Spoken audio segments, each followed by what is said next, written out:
Angry Ginger from the Bad, the Weird, and the Cheesy podcast, bringing you another October Horrorpack unboxing. I'm gonna dig right in, so not to waste your time. Let's see what I get here on this bag of awesomeness. Alright, oh, it looks like I got Joyride. Now I already own this movie on DVD. I bought it like when it first came out, however dang long ago that was, like 2001, Jesus.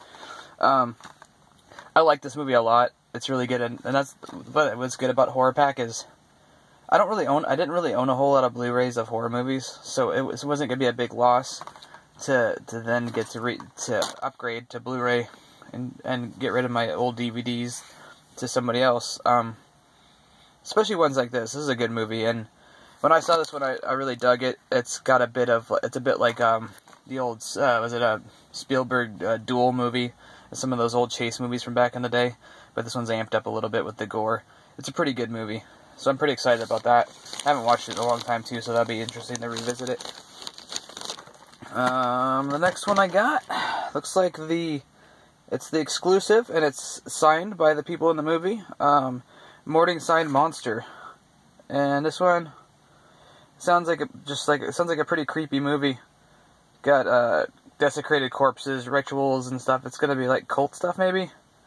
You know what? I'm not gonna read too much into it. I really like to watch these independent kind of films, these smaller films, without knowing as much. They're a lot more surprising when you can avoid watching the previews or any of that stuff. It turns out pretty cool. This is kind of an experience you don't get to have a lot of these days with the trailers on TV. Just the going into it, not really knowing what it's about. I suggest you try that with some movies. It's a lot more fun. I've had that happen with a few movies back in the day that blindsided me. I ended up seeing Dusk Till Dawn on video and not knowing it was a vampire movie. And that was pretty cool for me, was all of a sudden there's vampires and from being like a gangster kind of on the road movie. That one was one of the ones I could say got me. And then Dark City, that's another one that got me. If you haven't seen that, you need to see that movie. That one really surprised me.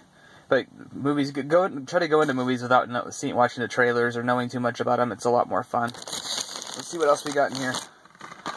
The House is October Built. Now, I just recently watched this one, and man, that's a great movie. It's kept very low key, which makes it a lot better. There's not too many crazy scares in it. There's not too much over top anything really. It's a really you can tell it was a fairly cheap movie. Just guys going around visiting haunted attractions and seeing what, trying to find the ultimate scare. And it's a pretty fun movie. And like I said, it doesn't go over the top, so that makes, when it actually gets creepy, it makes it feel real. And for me, I think it's kind of a creepy premise anyways, being that I've been to some of these haunted houses, not those extreme ones, but I've been to some pretty good ones, and it's kind of a creepy thought to think that those people there could be actually intending people harm, because they're all pretending to be like malicious and evil and stuff, but then like the thought creeps in your mind, what if they were actually out to get you? And now this movie's not going to help with that, unfortunately. Next time I want to go to a haunted house, but it's a great movie. I got one more left in here to dig out.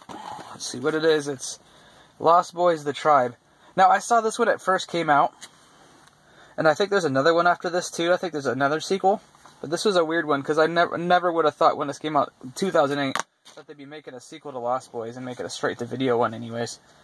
It's not the greatest movie, but with the Horrorpack only costs like $25 for a month, and to get this one, and it's an uncut version, which I don't believe I've seen, it's still cool. It's really, it's fun because it's so cheesy and ridiculous. It doesn't live up to the Lost Boys name in the slightest.